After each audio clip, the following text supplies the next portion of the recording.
What's going on, everybody? It's the CNG Podcast. I am G Walker. This is the Chicago Bulls Weekly Show, episode 15. And I got my boy with me, my ace, my partner. Go ahead and introduce yourself, bro. What's up, everybody? This is CJ, one half of the CNG Podcast.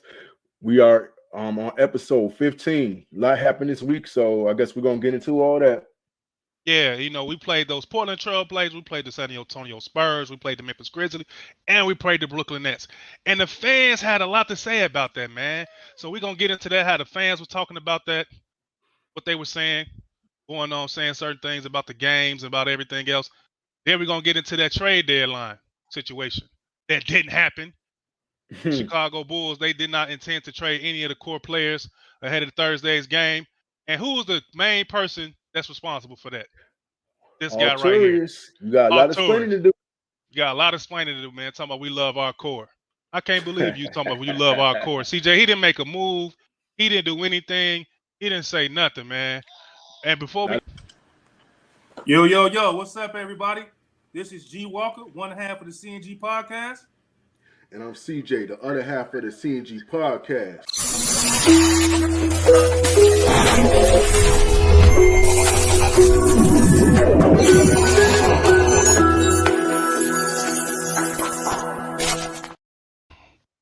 Man, and just like that, we back. CJ, man, this was a lot of games, man. 4 games, right?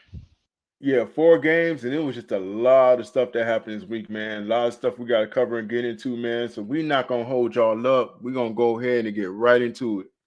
Let's go, partner. Take them. Let's go. Let's do it. But, yo, first game on the list, the Portland Trail Blazers, man. So that was the Bulls' game against Damian Lillard and those boys over there. And pretty much the final score of that game, the Chicago Bulls 129, the Trailblazers 121. So, G Walker, I don't know if you saw this game, man, but what did you think that the Chicago Bulls were going to be able to pull this out? And what you think about the man on the screen right here, Ayo? You know what, man? I thought we could pull this game out. Every game of this season, they've been in every game of the season. So I wasn't surprised that we were in this game and could possibly win this game. So we came in, we handled our business, man, and the guy on the picture, man, he had one of his best games. Ayo Dosunmu has been playing above his second year ranking as far as a point guard. What'd you think about how he played, CJ? He's been playing good so far. Going at LaMelo, taking it to Dame Dollar. So he's been doing this thing, man. And I've been saying about Ayo, as long as he play aggressive, as long as he continues that, the Bulls are going to have a good chance to win these games. Yeah, man. And he's been doing this thing, man. He's been showing improving. He's been leading that starting unit the best way he possibly can. And this was one of the games that he actually was exceptional at. Oh, yeah, for sure. But what the fans had to say about this one, G Walker? Man, the fans said this, man. We got our guy Derek J. Young, who said good win. Ayo keeps getting better and better. I agree, man. Ayo, he has been one of the people that's been getting better and better every matchup, man, every game. Then we got somebody right here that said we could play the top teams and beat them with this team weird, and they lose to the bad one. CJ, what you think about that comment right there?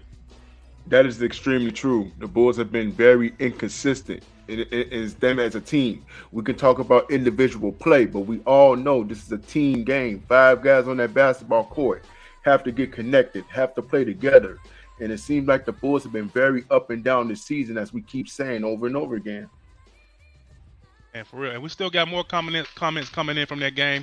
What's the next comment we got coming from this game right here? We got our man Randall that said, "Man, that's why I called them schizophrenic." Hey, that's funny, man. They are definitely a bipolar basketball team. One minute they looking like they can be an Eastern Conference Final team and represent the Chicago Bulls in this city and this fan base very well. But then again, we look like a team that never played basketball before. They don't even know how to play ball, CJ. I mean, it's like we've been saying, man, over and over again. This team, their biggest problem this year, G Walker, has been the inconsistency as a team from game to game. We'll see them win 3 games in a row, and then we'll see them just lose the next 3 and 4. It's the craziest thing I've seen. I have not seen a team this inconsistent like in a long time, bro. It's crazy. Yeah, it's crazy, man. I don't even know where it stems from, and I don't know if it's personalities. I don't know if it's you know, the coaching staff. It just seems like every time you look up, it's something going on. It's something with the team, whether it's a player, whether it's a coach, whether it's a substitution, whether it's a rotation, whether it's an adjustment. It's always something. But we also got the box score right here, CJ. Tell me what you see at this box score. Tell me what these, you know, the green and the red, and you know what I'm saying. Let's get into this box score right here, man. As you can see, the big three stepped up as always, man. Vucevic, 23 points, 11 rebounds. I call him a double-double machine, man. Yes, sir. He's just been game after game. Doesn't matter if he puts up 15 points, 20 points, he's going to give you those rebounds. Zach LaVine, as such, 36 points, man, doing his thing. And DeMar DeRozan, you know, as always, you know, 27, 7 and 7. So those guys stepped up. And then we see Ayo down there with a solid game, 5 assists with his 13 points. Kobe White off the bench.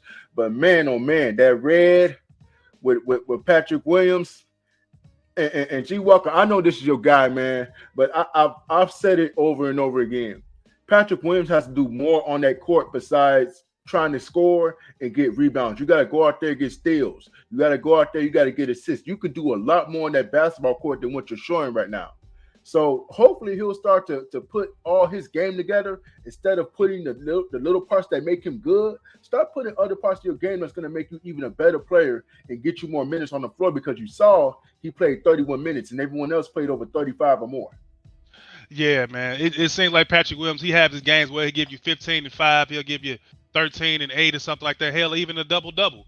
So so to see this again, you know what I mean, at 6 points in 31 minutes, man, it just makes you kind of upset the inconsistency of what he's getting. And I don't even know where it's coming from, because some days he looks aggressive, and then some days it's like he's taking a backseat to DeMar or the Zach. It's just like he's playing in a system that he's not going to get consistent touches. He's not going to get consistent shots. So I think we have to just take what we can from Patrick Williams at this point, and you know, because they didn't make a trade for nobody, so this is going to look like he's going to be who he is, man, along with DeMar and Vooch and Zach.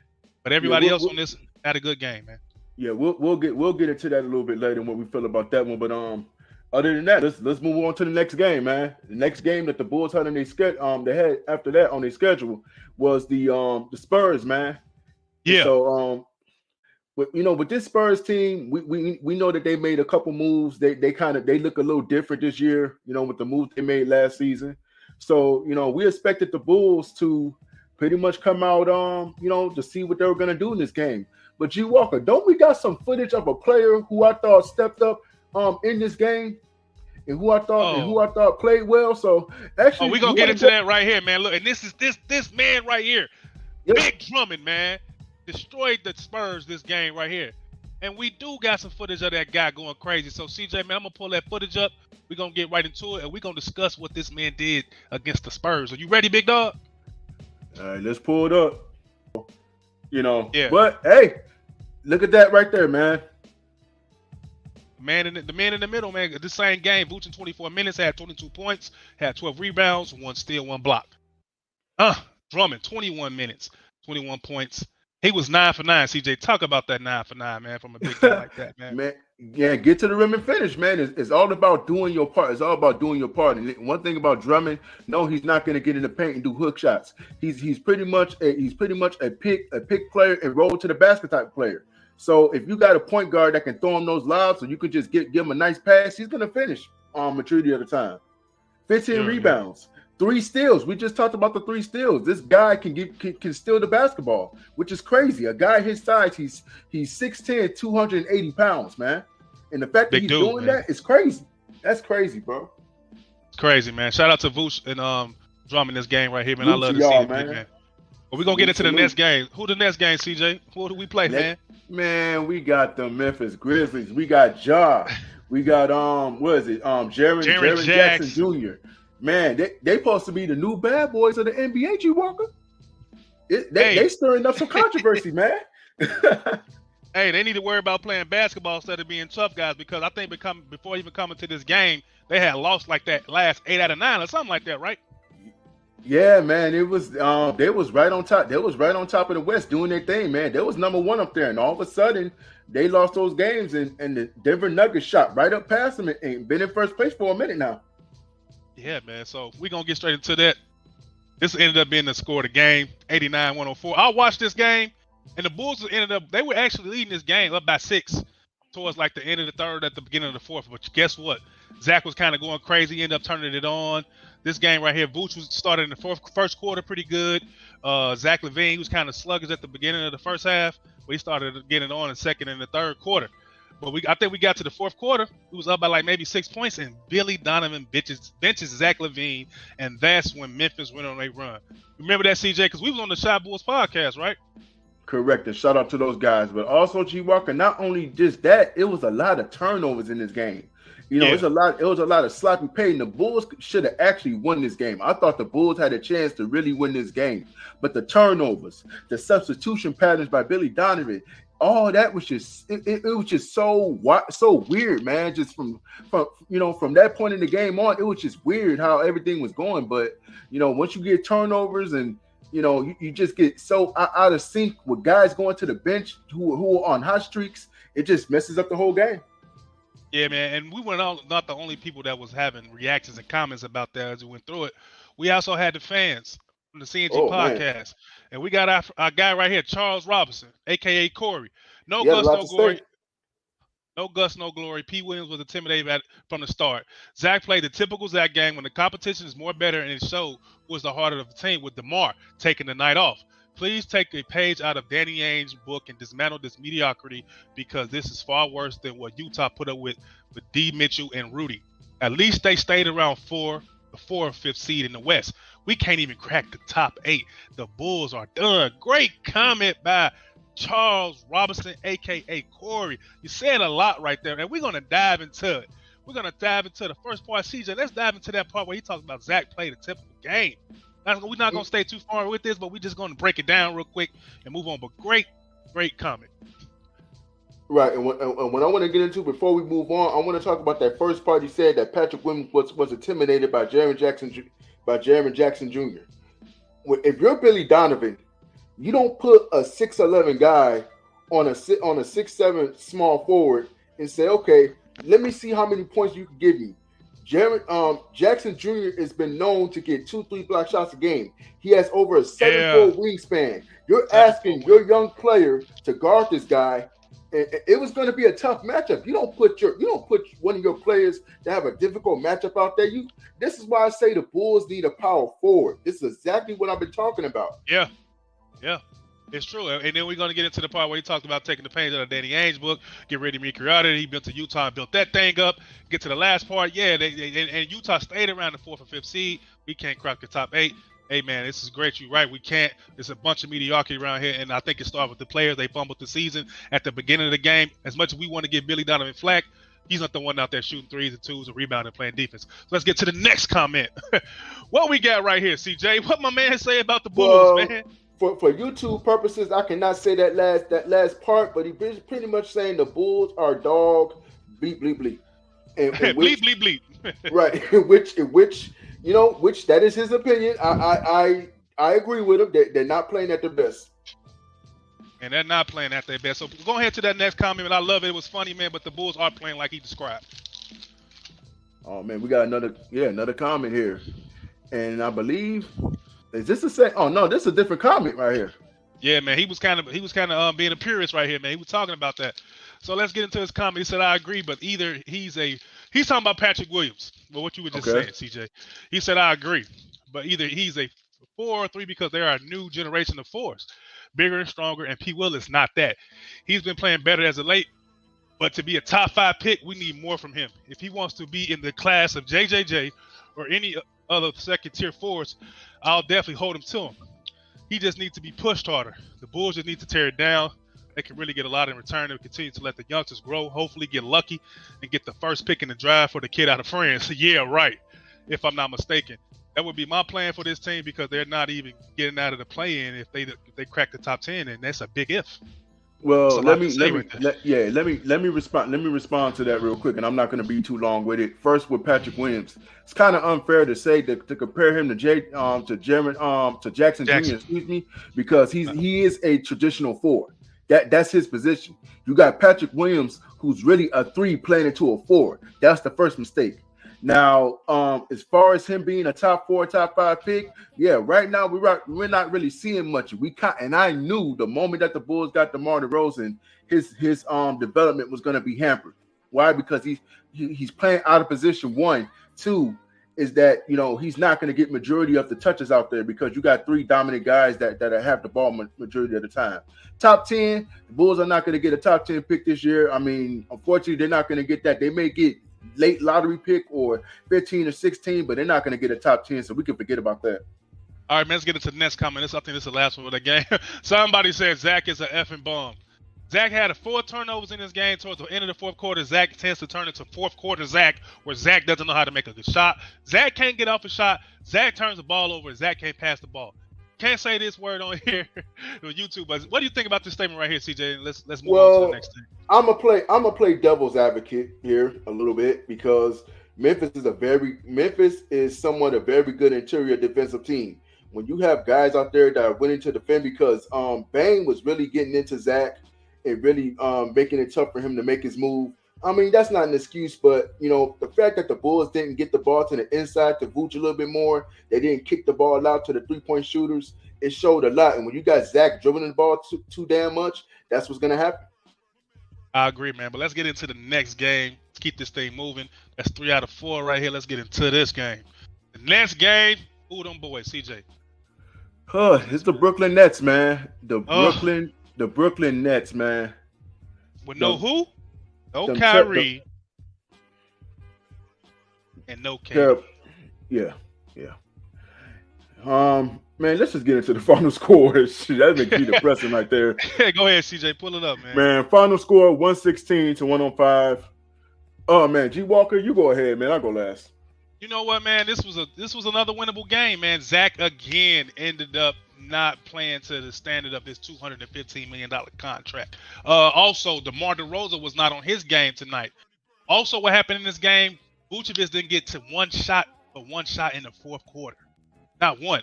Also in this game, Patrick Williams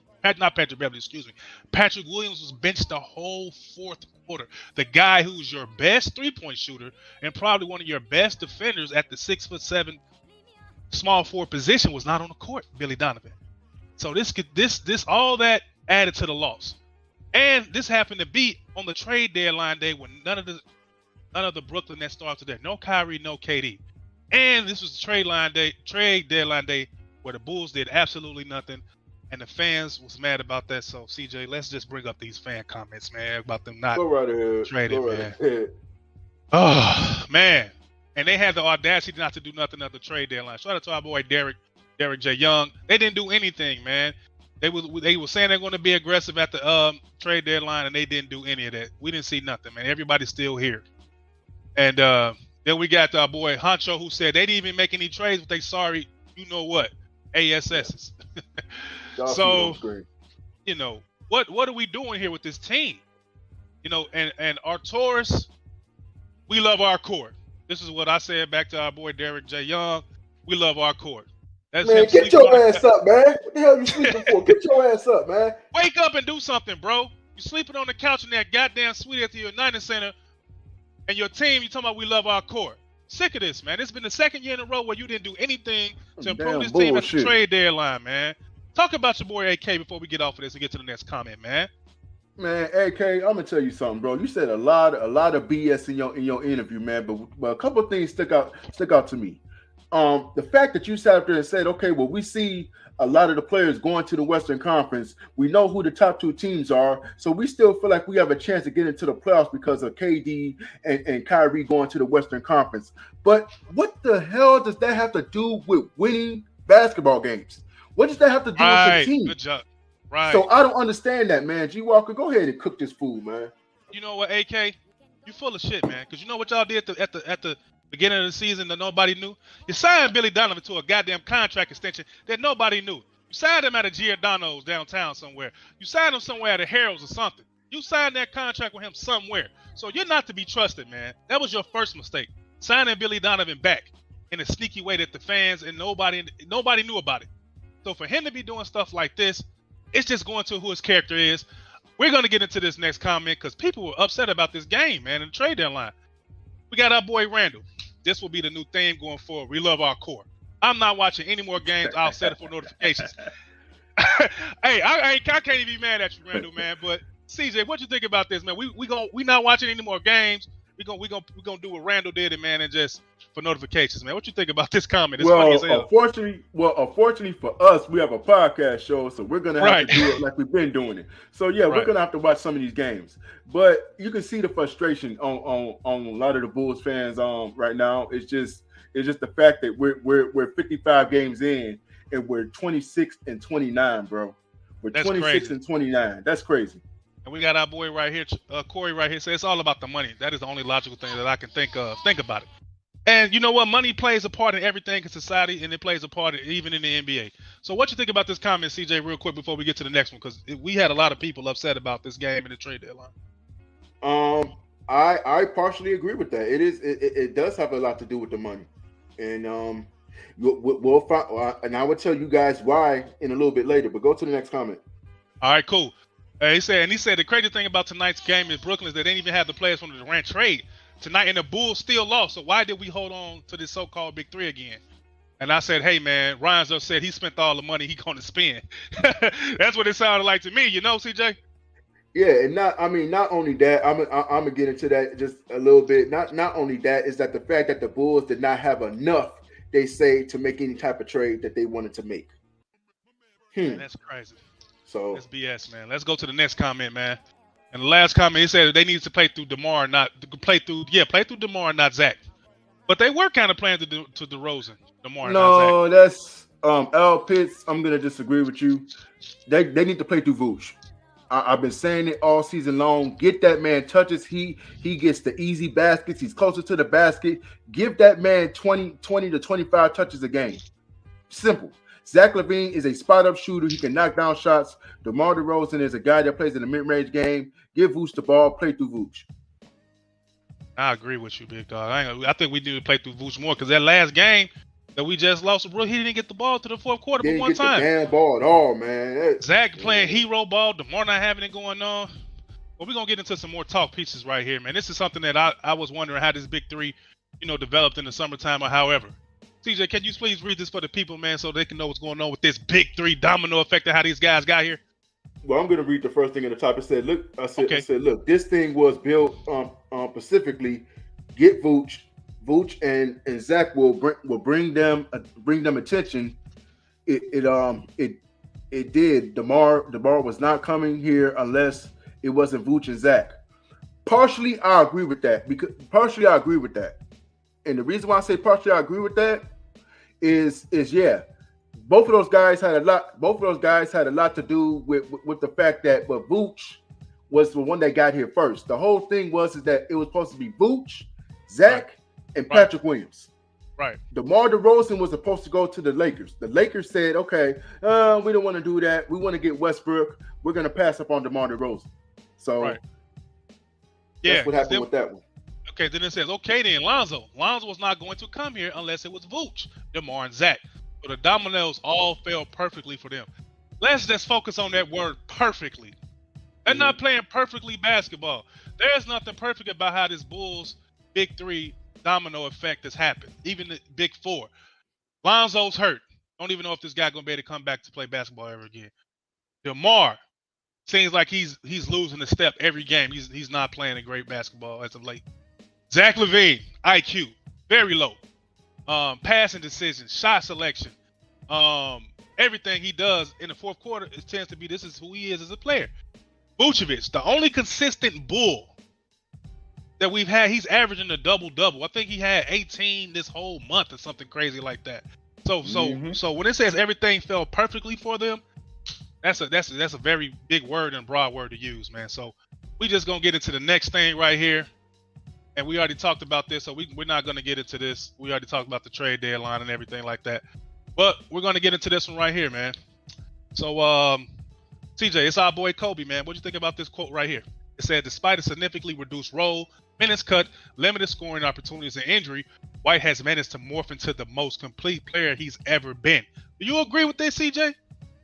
I agree with it partially, but you got to understand something. There's a difference between a scorer and a specialist. Kobe White is a score. Kobe White is a scorer.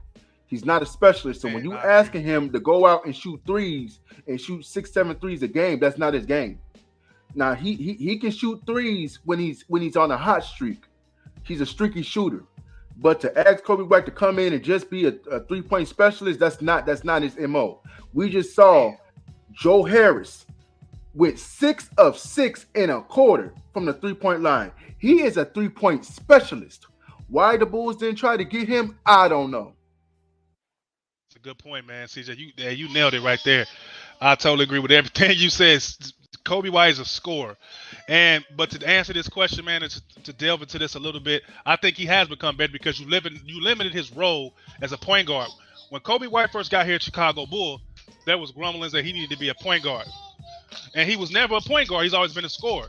So you put him in a position to be less of what you wanted him to be and let him be what he is, which is a great spot-up shooter, a very streaky shooter, and he gets to the rim. That's a scorer, not a specialist, as my partner eloquently said.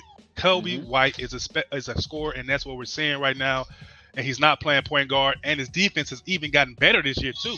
So I have no problem with any of that. But let's go on to the next one before we get up out of here. We're going to talk about Ayo Dosunmu. Ayo says, DeMar Vooch and Zach cause a lot of attention, so there are opportunities for me to try to make plays. CJ, what you think about that? Because like we talked about at the beginning of the podcast, Ayo has been pretty much very good this so far last few games, playing against Morant, playing against Dame. So what you think about that, him taking advantage of his opportunities? Well, he's playing downhill. He's still a scorer to me. Ayo's another guy that's a scorer. Do I think he's a traditional point guard? No, I don't. But I do think he has an advantage on his side with his speed, his quickness, and going downhill, getting to the basket. That's been his specialty, attacking the basket. As long as he keeps doing that, Ayo's going to get minutes on the floor. And as long as he stays consistent is the key. If he does that, I think he'll be fine. I agree, man. He's just really been playing up to par and taking advantage of his opportunities as a starting point guard. Really can't ask for nothing more. So to see him say this was pretty good. But that's our Chicago Bulls Weekly Show, episode 15. We played the Portland Trail Blazers, who we want to beat. Played the Spurs, beat the Spurs. Lost to the Memphis Grizzlies and lost to the Brooklyn Nets. So we went 2-2 on this 4 games. Should have not been 2-2. Huh? Should have not have been 2-2, man. And let me say this. Let me say this before we get out of here too. This is going into Kobe White and Zach LaVine. First of all, with Kobe White, people expected him to be traded at the trade deadline. He was not. But one thing I want everybody to pay attention to, if you don't know, Kobe White is a restricted free agent, which means in the summer they can let him go into free agency. If a team signs him to a contract, the Bulls have a right to match that contract. They can get Kobe White on the low for cheap if they wanted to. And I still and also it's just something in the back of my mind to say that Zach LaVine is going to get moved this summer. I'm gonna just leave it at that. We'll see what happens, but that's pretty much what I have to say on that. Man, you nailed it, man. But that's it for CJ. That's it for me. I'm G Walker, one half of the CNG Podcast, and he's CJ, man, the other half of the CNG Podcast. Y'all make sure to go check us out on Facebook, on YouTube, on Twitter, on TikTok, Instagram, all the platforms at the CNG Podcast, man. Y'all have a great weekend. Super Bowl weekend is here. Y'all have a good time. Be safe out there. And hey, man, we'll see you guys during episode 16 next week. That's right. And follow us on LinkedIn too. That's our business page. If any business folks out there that's on LinkedIn, follow us, like us. Our business email is cngpodcast91@gmail.com. Also, CJ, one last thing for the Super Bowl. Who you got, man? I'm riding with the Chiefs. Who you got? I got the Eagles, man. Hey, you heard him. I got the Chiefs. You got the Eagles. That's it from us. Yo guys, enjoy your weekend and have a safe one. Have a good one. We out. Peace.